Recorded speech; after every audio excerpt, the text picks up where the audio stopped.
Tim Walz was asked about his claim that he was in China during the Tiananmen Square pro-democracy protests.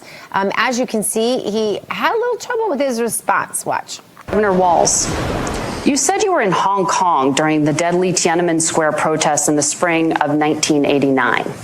But Minnesota Public Radio and other media outlets are reporting that you actually didn't travel to Asia until August of that year.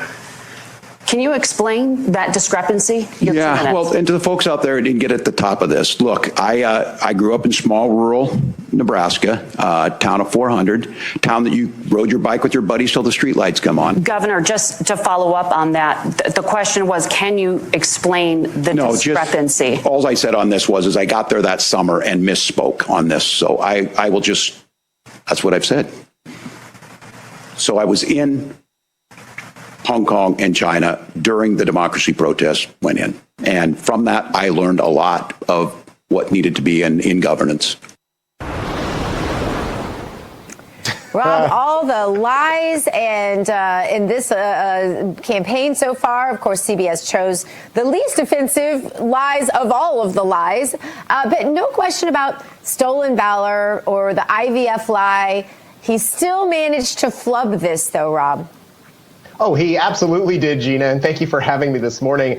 Certainly, this was probably the standout moment of the debate, simply because Tim Walz could not answer the question. It was a simple yes or no question, and he went on and talked about his biography and where he grew up. And clearly, I think the American people see that he's hiding something. And as you pointed out, this is not the only situation where he has been called out for stating something that is falsely, just outrageously wrong. And the fact that fact checkers from establishment and legacy media outlets are calling Tim Walz out for this is an example, I think, of exactly the problem that the Harris-Walz campaign faces. You'll recall that in the first debate, the first question that Kamala Harris received was what her economic plan was for bringing down the cost of living, and she went on to talk about her personal biography. The American people aren't interested in that. They want solutions.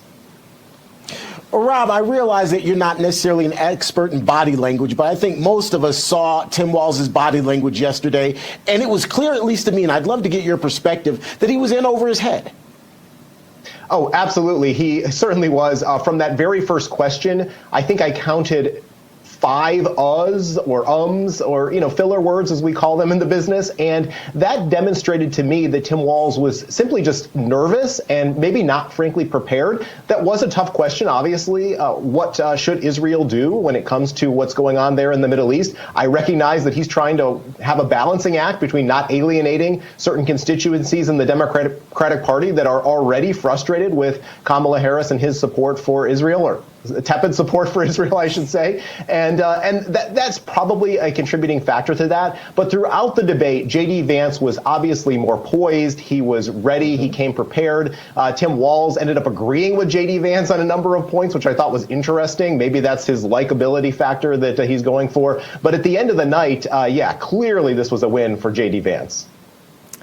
Yeah, I think speaking to that body language, it was really interesting. It was like there were 2 debates going on. There's what was said, but there's what wasn't said that was just in the perception of the body language, and the confidence that J.D. Vance just sort of emanated, the looks that he gave the camera, the communication with the middle class out there, the audience, I thought was just very compelling and really just sort of next level for debate behavior. While Tim Walz, by contrast, he lost the debate far worse in body language terms, I thought, and this is actually my background, than even in what he said. Yes, he fumbled. Yes, he used those filler words you referred to there, Rob. But he looked hostile. He looked uncomfortable. He looked nervous.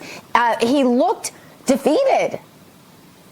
Gina, if you go on social media today, I mean, there are so many different faces of Tim Walz that you see. I think it's absolutely true. Both on style and substance, J.D. Vance was hands down the clear winner. Now, that could be because he's better prepared. He's been in a more recent election. There could be any number of factors to that. But I think what it points to is the fact that Kamala Harris selected Tim Walz for one reason and one reason only. He's a white man who comes from the Midwest, and she was trying to find somebody who would make up for some of the deficiencies that she has herself. And I think when you pick somebody based on those characteristics and not the substance of what that person has actually done, then you end up in a situation like she is now. Now, was this as bad as Joe Biden's June debate against Donald Trump? No, but it was absolutely pretty bad for Tim Walz. And I would imagine there are many people in the Democratic Party today who are questioning or second guessing this choice for vice president.